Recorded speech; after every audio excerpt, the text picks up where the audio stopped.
Hey, everybody. God. This is great. Bring on the clown at the end. Make everybody laugh. My name is Jocelyn Morelli, and I'm 53 years old.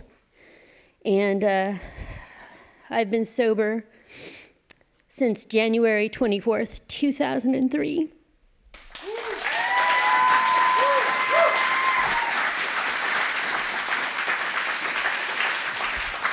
That's sober of body, not of mind. My daughter, who's sitting here, was born January 24th, 2005. So I will never have a drink again. And the universe has brought me here tonight. And Lauren.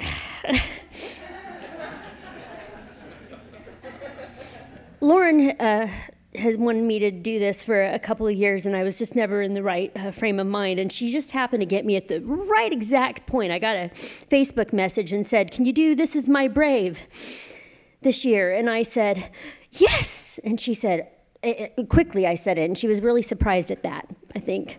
Very impressed. But she caught me at a perfect moment.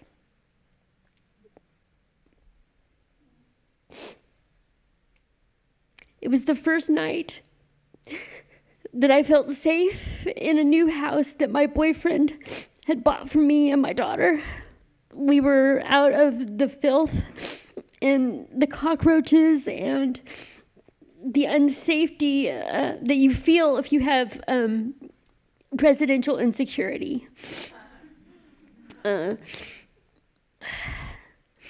So I got off and I thought, okay, I've got the perfect thing to talk about. Just so happens, guys, that a year ago tonight, I was checked myself into the nut house. I like to call it the loony bin, the nut house, the crazy, whatever you want to call it, the cuckoo's nest. Best thing I ever did. So I was going to talk about that, and Lauren, my first meeting with her and Amber, she said, now don't talk about drugs, you can't talk about specific drugs, and you can't talk about the ways people kill themselves. And I thought, shit, that's what I was going to talk about. That's my story. Before I say anything else, I just have to tell these guys something. It's not the first time they've heard this from me, but you guys are fucking crazy.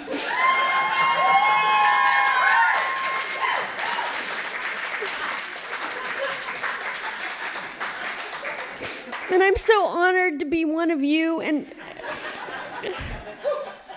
so brave. Jesus, my God, are you fucking serious? I sat over there, I cannot believe I'm the last one. I have no more mascara. My lipstick's gone. But anyway, let's get back to why we're all here. So a year ago tonight, probably about 5 minutes from now, I woke up in a mental institution and I was tripping balls. I looked around and I had what seemed to me Beanie Baby heads all over me. There was pastel LED lights, like these filter you see it like that Spencer's Gifts place, and I'm like trying to walk out, and I open the door and I say to the little nurses that are sitting in the hallways, what did you give me? I'm tripping balls. I feel like I'm in college again. I'm nauseous. I'm going to throw up. And they said, we gave you this certain drug that a major comedian took and made her a racist.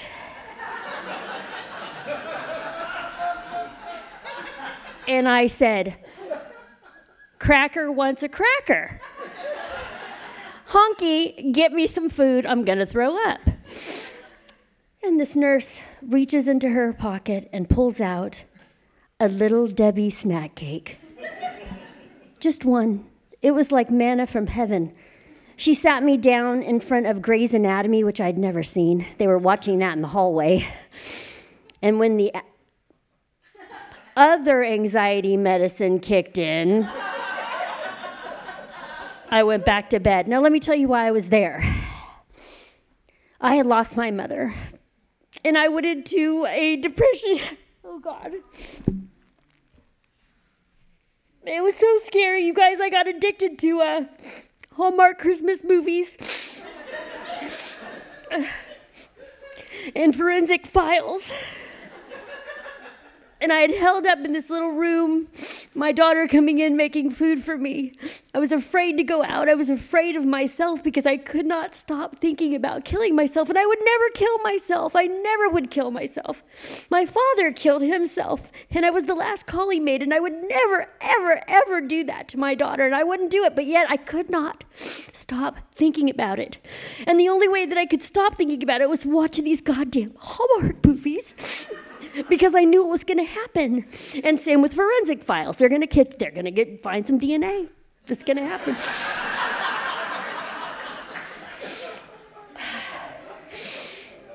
So I started thinking, you're not going to kill yourself. But if you were going to kill yourself, how would you do it? And I found these life coaches in New York that took their own lives with helium. Let that sink in for a second. Helium, fascinating. Life coaches becoming death coaches with helium. So I Googled helium. People have often said that I sound like I'm on helium already. Maybe that's a sign of depression. If you sound like this, you're like already on helium. You're already trying to kill yourself. You're halfway there. So I Google it, and did you know that there is a worldwide shortage of helium? Well, what do you think that says about society? Then I start thinking, Smurfette. Smurfette. It makes all the sense in the world. She's on helium, and she's blue. Depression right there. Full circle, everybody knows. But I want to tell you one thing. When I got out of the nut house, I said to my daughter, you know, I'm not going to keep this a secret. I'm going to tell people. Are you embarrassed by it? And she said, I'm so proud of you.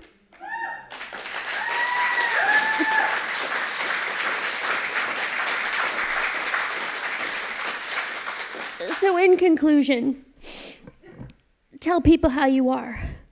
Don't hide it. A lot of people don't ask me how I am anymore because I'll tell them the goddamn truth. Thanks, guys, and thank you so much, you guys. I appreciate it.